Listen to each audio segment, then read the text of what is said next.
भारताचे संविधान प्रास्ताविका. आम्ही भारताचे लोक भारताचे एक सार्वभौम समाजवादी धर्मनिरपेक्ष लोकशाही गणराज्य घडवण्याचा व त्यांच्या सर्व नागरिकास सामाजिक आर्थिक व राजनैतिक न्याय विचार अभिव्यक्ती विश्वास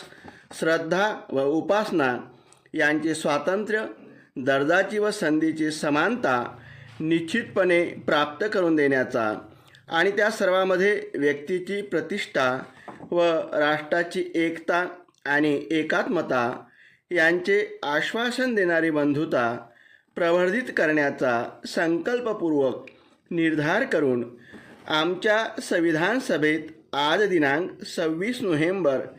1949 रोजी याद्वारे हे संविधान अंगीकृत आणि अधिनियमित करून स्वतः प्रत अर्पण करीत आहोत.